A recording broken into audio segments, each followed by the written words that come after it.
Yeah, you want to go over the TWaB? Let's do the TWaB. So there's going to be a couple of Bungie live streams. They're going to be doing a Bungie bounty for Gambit on November 12th. But more importantly, I think, well, more interesting to me anyway, is that they're going to be doing a Last Wish raid along on November 19th. It's been a while since they've done that. Yeah. Well, yeah. I really like those. Like, because they get like the designers and artists to go along with them and kind of describe what they've been like. You know, in the past, they've shown like some like preview art and like some sketches and stuff that kind of like they explain like what's behind the art as well. It's usually pretty cool. It's also like usually, I think people also like tuning in to see if like the Bungie people. I wonder if they use a different strategy than us, and you know, did we make something better, or do they have some super secret tech that we never found out? People are always curious about that. Definitely interesting. I never watch it with that in mind. I always watch it just listening to the stories of like the artists and stuff who created it. I've never actually watched it for strategy. I already got the different strats by playing with Holtzman because he has insane callouts that make no sense for the eye patterns. So the eyes are 1 through 10. They're not always going to be 1 through 10. You're always going to be wrong. It's fine. Honestly, I feel like not 1 being through 10 informed on the subject whatsoever. I feel like 1 through 10 makes the most sense from like a you can't screw it up point of view. True. No, like if you learn it like that, like there could be one eye and you would shoot the wrong eye still somehow, like it would happen. See, like the other problem is you could say L, you could be like L3 and somebody might be like, oh, R3 because of like translation. Yeah, no, I get right and left confused. Yeah, so you can flip often those when easily. Doing L and R. Yeah, but because in my head, right we read right to left. So when someone says R2, I think I'm starting at the right side. I'm starting left at the right side. Dude, just he's a weeb. It all right, doesn't make any sense when I try to explain it. But there we go. Listen, I flip my left and rights all the time. It bugs the hell out of me, but like it happens, and like in pressure situations, that can definitely. No, I mean like you see what happens is my brain gets behind my hand and starts seeing it from different angles. Oh, you're thinking like stage right, that kind of thing? No, it's just my brain literally like likes to float around wherever I'm at, looking at it from all these different angles. So I'm constantly flipping these things, and and it doesn't help that during the fight too, when you're like carrying the orb, trying to like get the call out to the one area, you're thinking stage right and left too, right? Yeah. You're like left stairs, and like you go to left stairs, like no, the other left. And you're like, oh, okay, I guess that's the actual left side is the right side as we're looking at it now. And then when it comes, this is why 1 through 10 is so much better. It's a different system. Seriously, what like 6 through 10? There is no question if you learn that system. You can't flip like 6 through 10 to the other side. I am totally with you on that. You absolutely can. You can like it's just a different thing that you're going to mess up. Like it's still if you read like right to left, you're definitely gonna mess up. That rare that someone will, but like it's still gonna happen. I suddenly realized how weird that said once I started saying it. I'm committed now. You're committed. You're locked into it. The raid group I play with just does A, B, and C, and A1, 2, 3, B, 1, 2, 3. C. Yeah, I mean, you guys should honestly just go by symbols, man. As long as everybody's on board with the same system, it usually just works. Yeah. Bird down. As long as you're being fire flexible left is the most important thing. Yeah. I got to tell you from talking about the raid along. It's incredibly fun to be a part of it, and I'd love to be a part of it again in the future. But when I was doing Dads of Destiny, we did a raid along with for Crota, and it is so much fun to get the. I remember we played it on normal, and we got so much shit because we weren't playing it on hard. But you have it's hard to talk and go into detail about. You don't say. Yes. Really? Yes. It was very difficult. Anyway, we had a ton of fun, and like just doing the bridge encounter with the guys who designed it, and then talking about how it was implemented and the design, how they went into getting a story about like the encounter you're about to do. Yeah. And it's just it's just so much fun. I really like the ride-alongs, Pope, but I think you were actually part of the best ride-along that they ever did was the Cosmodrome ride-along. Oh yeah, where they brought out, do you remember the artist's name who designed it? And he talked about like the explosion, like that pipe that was exploded where you fight the spider tank in the Cosmodrome. And there's so much detail in that ride along. I'd love to see him like kind of continue this and do like all the new locations because they've never done that in Destiny 2. Yeah, we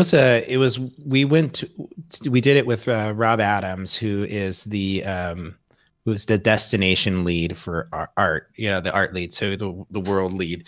And he had all these stories behind the art and where it was, how they came together with it. And I remember what was fun about it for me was that I was allowed to bring in people from the community to ask questions along the way.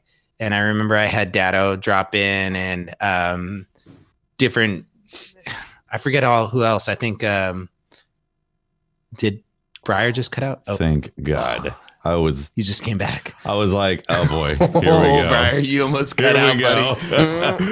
Oh man, that was bad. There goes the whole thing. There goes the neighborhood, dude. Yeah, there goes the setup. It's all gone. Are you trying to tell me my internet is no good? Yes. No, it okay. It was definitely a lot of fun. I'm hoping that they incorporate Briar. Right. I hope they incorporate the art and the stories behind how they came up with it. Yeah, I'd love to see IO, like with the fossils that you see on IO. I'd love to hear like an explanation from the artist. Like what were you thinking with the fossils, Yeah. Like there's so much like mystery. Like if you just walk around, like obviously we've been walking around these areas for a year now. We're kind of used to them, but it'd be nice to hear like the artists talk about like the designing them. Did you hear those words coming? I heard most of it. Okay, I heard most of it. It was pretty. It was relatively clear for me. Fine. Yeah, it's good. These occasional freeze frames are pretty great. Yeah, I love it. Just the words that you get frozen on, Briar, are pretty good. But yeah, the Bungie Lashless raid along will be November 19th. Monday, November 19th at 10 a.m. And they always archive them on Twitch and YouTube. So if you can't catch it live, you can watch it whenever you get the chance. Before we get into the rest of the TWaB, there was something that they posted on Reddit that they forgot to put in the TWaB, I guess. It's about the Oathkeeper. Yeah, forgot. I don't know. It's like they're talking about the Oathkeeper exotic gauntlets for hunters. Since the release of Forsaken, we've been fielding feedback concerning about the gloves. Primarily players do not feel like the brace perk offers a significant change to bow charge times. So they're removing the bow charges faster from the description of the perk up in the update, and it'll continue to give the very minor effect. Moving forward, the focus of the exotic will be that players can now hold bow charges indefinitely with the benefit of perfect draw being applied to arrows fired, even after hold times. Yeah. Interesting. So what does that mean for the layman? So if you don't know, for bows, when you draw them, there is basically the perfect time to release the arrow. It's not like when you release or when you draw the bow and then you hold it.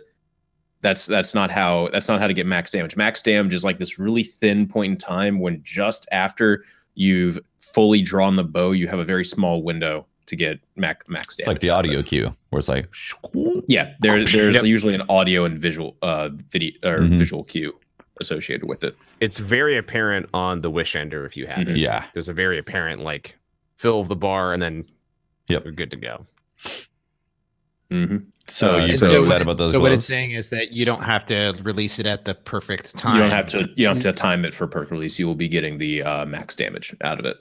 Man, that's awesome. At all time. So that's great. How likely are you to rock those gloves? If you're telling me, hey, what do you want to rock?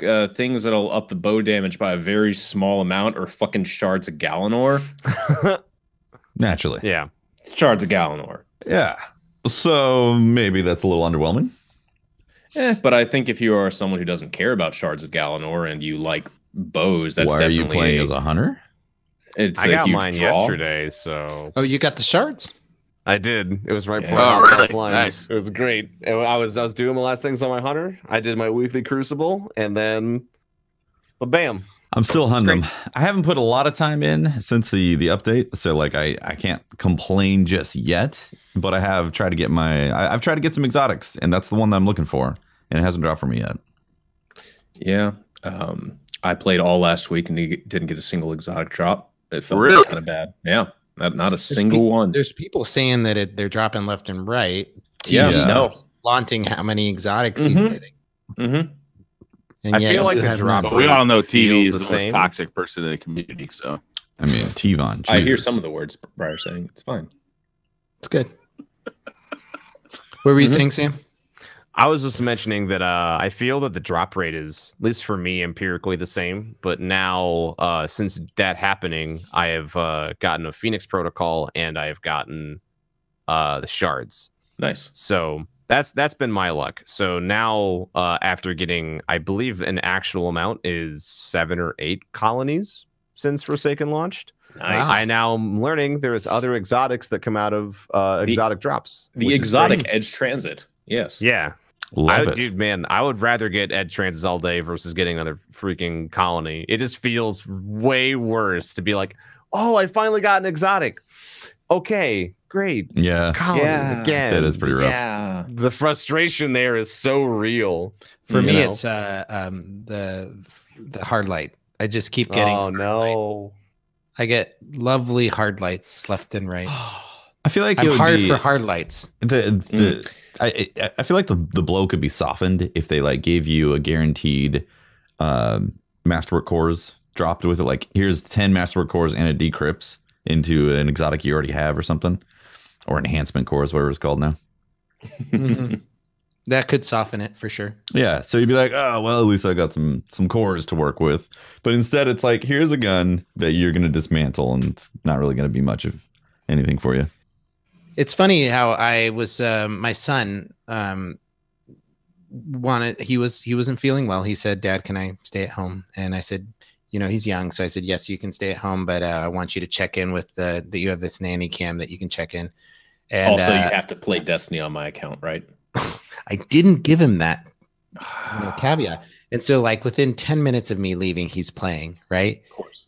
And he doesn't move. I'm actually show you, I could actually make a time-lapse video where he starts at 7:45 in the morning and doesn't leave until we come back in at 6:30. Yeah. Rushes back to bed. Just straight. And he hooks up with he's played with Peanut Butter and Toast from WTF Gaming. So he hooks up with them and they basically go on a tirade in Gambit where it's triple XP. He gets the meatball 5 times. 5 times. Gets the Queensbreaker bow. The like all these exotic. I'm like, come on, man. Like my son has officially stolen my RNG. It is just miserable to have him talking about how his amazing sick day. Man, I for one am glad this has happened. Productive. I agree. Yeah. Pope is literally dying because of his son has stolen his RNG. he is leached off of me in every way. Did you guys listen to the Activision earnings call? No, I didn't. I Should we save that for after the TWaB? Yeah, let's finish the TWaB I find first. it's way more interesting than TWaB, but if you want. Absolutely, but it's easier for me to edit. It's easier for me to edit the TWaB that goes up on YouTube if we get it all done in one section. Yes. Yeah. Let's do Yeah. that. So they talk about they got Ben Thompson in, who's an engineer there, and he basically, I'm sure if you play on console or if you just play the game in general, you've noticed that it takes a long time to load into places, be it via go into destinations or your. So actual that's not a loads. feature of the console. Turns out, not really. No. Strange. And there are some. In season 5, there should be some significant changes loading into activities and traveling throughout a destination. So I'm sure that's a very, very welcome change or fix. Well, I'm actually kind of upset about that because I time my bathroom breaks and going to get And beer drinks and getting stuff from the kitchen, you know, you have just the right amount of time to go get a beer. Right. When I'm playing on PlayStation 4, I like to go grocery shopping while I'm waiting to load. When am I going to get that done now? Get those chores done. Mow the lawn. Easy. That's right. Also, there's some Next slide, tuning. please. All right, Yeah. there we go. There it is. It's fine. Oh, There's some- nope. Next slide, please. All right, thank you. Oh, I love this one. This is a freezing great all the one. time now. This is It's great. Oh, now he's back. Oh, right. okay. Oh, now he's back. Oh, right. okay. Anyway, the super is getting tuned as well, or some supers are getting tuned, specifically spectral blades. You know, Oh yeah. the super that only Nice. like 3 people use effectively, and everyone else. Have you seen complains those about it. chaperone videos? Yes, I have. It's really disgusting when Yeah. people are very good with that spec. Mhm. It's getting ready to get even better now. So, yeah. Just Claude, Jerome, Jeremy, Jerome. We'll go with Jerome. It All is right. Jerome. All right. Started talking about some of the changes that they're doing to it, and holy shit, sounds like it's getting the much needed buff that it deserves. They are increasing the melee lunge range of all attacks in the super, reducing the cost of light of the lighter melee attacks, so R1 or bumper button, increasing the number of consecutive hits required to speed up attack rates, decreasing the base attack speed to improve hit registration on the intended targets. And that's not, they go on to say that's not a nerf. It's just the goal is to increase the intentionality. Is that a? Yes, it is. Sure. Yeah. Okay. I assume it's a word. They used it. They It used is. it. Can I Yes. define that? Yes. Translate to English. Okay. Highlight, Intention. translate to English. Yeah. So basically, they want you to be a little bit more. They want you to try to focus on a single target with it. Return melee targeting to have greater emphasis on player input. So wherever you're actually pointing the sticks, it's where it's hopefully going to go. The goal is to reduce the likelihood of melee targeting picking enemies that you don't want to actually hit. Or just the air. Mhm. That's Well, also. I was, No, you know, that's where the increased melee lunge range. That's going to definitely help hit the air, or not make you not hit the air. see, that's a little disappointing because sometimes you want to give like a warning slice, you know, be like, get back, Yeah. I'm gonna cut you. Hey. Get back. Hey, Yeah. hey. And now you're just gonna kill him and be like, "Ah, we could have Yeah. been friends. Yeah. So there's 2 more bullet points here. So further decrease to super drain when in stealth state. So as long as you are stealth, you're not going to drain the super energy as quickly. There's one more thing that I'm curious as to why it was added, because it sounds like this is going to be disgusting, but added a small amount of damage resistance to the stealth state. Sure, why not? Yeah. What's the They stealth said state? small. When they say Stealth small, it could be like insignificant in the Infinitesimal. crucible. Yeah. Yeah, it could be very, very small, but if it's as much as like 5 to 10%, that 10% 's a creates lot. Is the that's- stealth that's- state when you're invisible? Is that Yes. specifically what it is? Yeah. Okay. Yeah. So with that subclass, you go invisible by getting a headshot kill on someone while you are crouched. This works while sliding, just so you, and that is basically what activates most of the toolbox of the subclass, where you can run around, see people through walls, melee things to get a damage increase onto them. So you are, as long as you are invisible, you are going to have a small amount of damage resistance. And Is yeah. The it only thing I'll talking comment about- with that, until Yeah. it's tested, that could only, since this is specifically super tuning, that may Mhm. not impact the neutral game. Yeah. It's probably of talking that about class. when you R2 and go. Yeah. It'd be crazy if it impacted flawless execution, which it very well could, but either way I read that because it's under everything else is about the super. I Mhm. would assume that's also about the super, but it may Okay. not be. We'll have to wait and Yeah, see. it's obviously. not specific. It just talks about stealth. Yeah. Which But it's under the title of super tuning. yeah, but it's all. But I mean, hey, Sam's but right. if it uses the same code for both things, then it may be an indirect buff to that specific thing. So we won't know until later.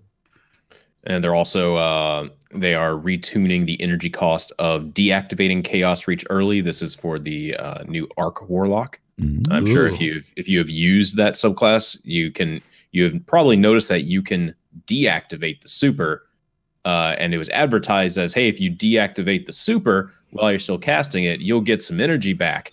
But the problem is, unless you immediately deactivate it, you're just not going to get any super energy back. You might get like 2% of your bar back. So it's like, that's you basically deactivate it to get yourself out of situations where you would die while you're using it. That's what I found. Because you get hung out there. You get hung up. Like, I mean, when you're in that super, you're just floating. Yep. You are a stationary target to get sniped, maybe. So the intent of the tuning pass is to make it more rewarding to skillfully time your early deactivation when using the super. And essentially, it'll be more punishing to deactivate it extremely early, but less punishing when deactivating it super late in the super, which is kind of odd, But hey, I'm as long as it's consistent, like how much energy you're going to get back from it, I'm sure it's a welcome change. I was a little disappointed to not see anything about the Sentinel super. The hit registration of it? Yeah. Yeah, that super has had problems since basically the beginning. Will they get the increased melee range? Will that get the increased melee lunge? Probably not, because that was only talking about spectral blades, not the Sentinel super. If they included it, if they did these buffs to like the melee and stuff to the Sentinel, I mean, it just would. If hit registration for the Sentinel, the melee registration was there, that there would be hands down the best. It's already up there as the best class. It's already insane. So the commander's amazing. Yeah. You guys, I'm loving that. I unlocked it and I'm just finished filling it up and using it. It is an insanely fun. It's awesome, right? It feels subclass. It's a very unique feeling in terms of the kit for Destiny. I've been playing. I've been ranking up my Titan, and I've been playing Blindwell with it, and it is just an insanely fun thing to do in Blindwell. It is a super fun subclass.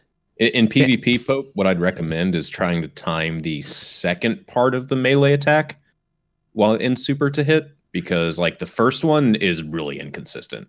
But when like you put the shield up and do like the shield bash, that has like an AoE or an area of effect damage associated with it, and it's really consistent. And it seems to have much better tracking. So try using that. Also, throw the shield, because the aim assist and tracking on the shield is stupid. Yeah. It is insane. It is really good. It's a one-hit kill anywhere. Yeah. And it's crazy. Just toss it into a hallway and it'll be like a little pinball machine. Yeah, it's pretty terrifying when you hear that thing kills. in PvP. T-Rex, what do you class are you maining right now for Forsaken? I mean, I've been a Warlock main since day one, beta for D1. So yeah, still am. I've been falling back in love with Dawnblade and Crucible after having a stint with Nova Warp specifically, because Nova Bomb's kind of duty butts right now. But I don't know. I feel like I'm just more consistent with Dawnblade than I am with Nova Warp. I think there's more potential multi-kill potential with Nova Warp, because you can just kill everything and there's no hope for them whatsoever. But I can go around the entire map once or twice with Dawnblade as well if I get enough kills and whatnot. I had a 37 kill game with no deaths because of the D2 being free on PC. And I felt bad about it. Nice. I was using I had a Shattering Bone that I like.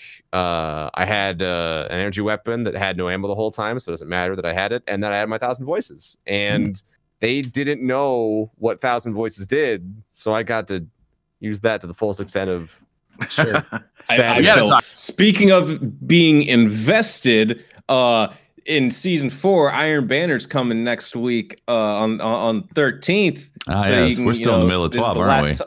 Yeah, we were still in the middle of the TWaB. I've been keeping track. We're at hour 5 minutes. Thank you very much. All right. Yeah.